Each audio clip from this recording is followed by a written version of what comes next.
Mucho se ha hablado sobre libertad de expresión durante las últimas semanas, pero la importancia de ese derecho radica en que se vincula con el ejercicio de otros derechos, que también se encuentran garantizados en los instrumentos internacionales y en nuestra propia Constitución. Pero, ¿cuáles son esos derechos que se vinculan con la libertad de expresión? ¿Podría conectarse con el derecho a la protesta social?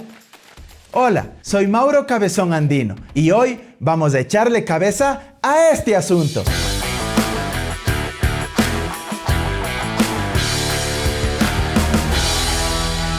La libertad de expresión es un derecho humano, pero también lo es el derecho a la protesta y a manifestarse públicamente desde la ciudadanía. Movilizarse y expresar sus peticiones y demandas en contra del régimen de turno, independientemente de la ideología que profese, es parte consustancial de un régimen democrático.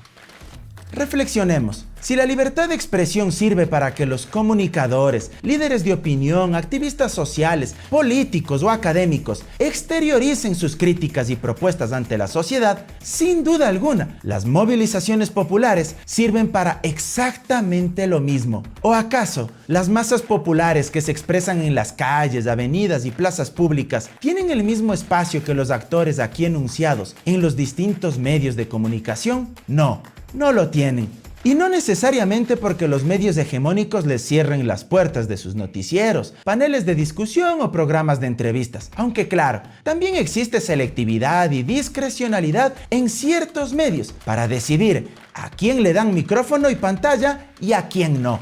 Pero en la práctica también es cierto que resulta imposible darle voz a todos los miembros del cuerpo social. Sería humanamente difícil asignar espacios continuos en los distintos medios de comunicación para que todos los ciudadanos expresen su pensamiento. Faltaría tiempo, recursos, segmentos. Por eso, cuando los distintos actores de la comunicación tradicional exigen que se respete la libertad de expresión, hay que apoyarlos, siempre que sea con responsabilidad ulterior. Pero también hay que decirles que a diferencia de ellos, que tienen todos los espacios del ecosistema comunicacional para decir lo que piensan y creen, las demás personas que no tienen un nicho mediático permanente para expresar lo que sienten, cuáles son sus necesidades o simplemente para criticar al gobierno, la única herramienta que les permite visibilizarse de forma directa y sin intermediarios es la protesta y la manifestación popular.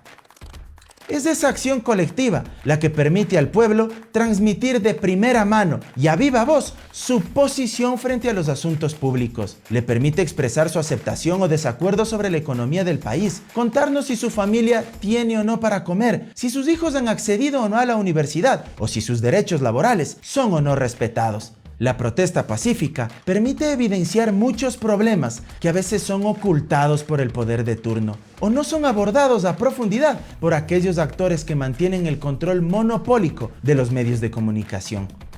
Por ello, el sistema interamericano ha reconocido la relación existente entre derechos políticos, libertad de expresión, protesta social, derecho de reunión y libertad de asociación, y que estos derechos, en conjunto, hacen posible el juego democrático. Consecuentemente, son interdependientes y de igual jerarquía. No puede prevalecer uno por encima del otro, porque son inherentes a la dignidad humana y facilitan un ejercicio de catarsis a través de diversas vías para expresar algo, transmitir una idea, reclamar y exigir al Estado e incluso a los mismos particulares.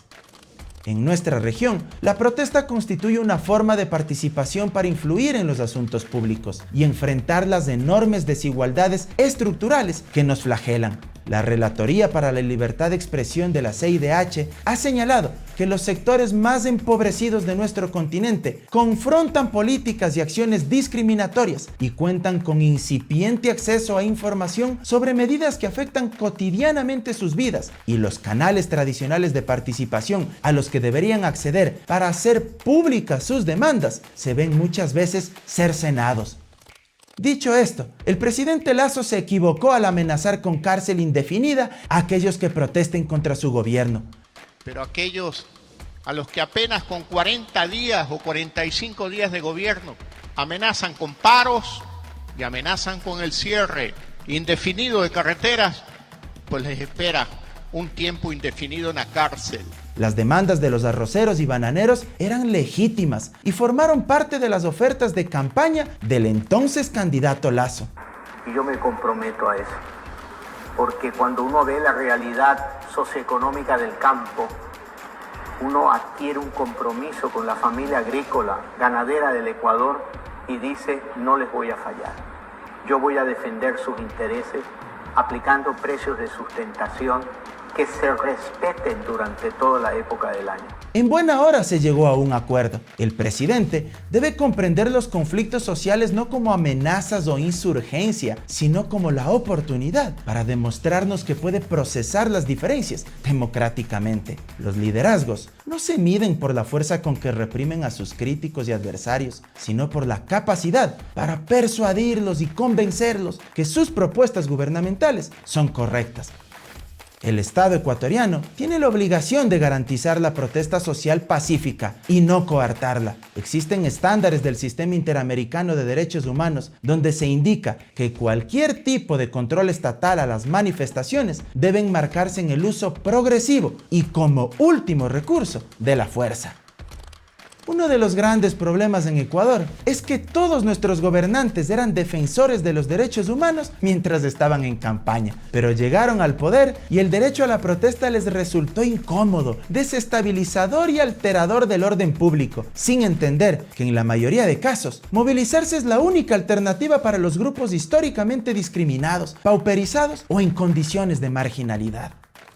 Desde el retorno a la democracia, el pueblo ecuatoriano siempre protestó contra los distintos regímenes de izquierda y derecha. Pensar que no habrán movilizaciones en un país con más de 8 millones de personas viviendo en condiciones de pobreza y pobreza extrema, con $3 y 1,50 es ingenuo y míope. Por ello, se vuelve urgente instaurar procesos deliberativos, mesas de diálogo social, demostrando empatía y menos soberbia desde el poder.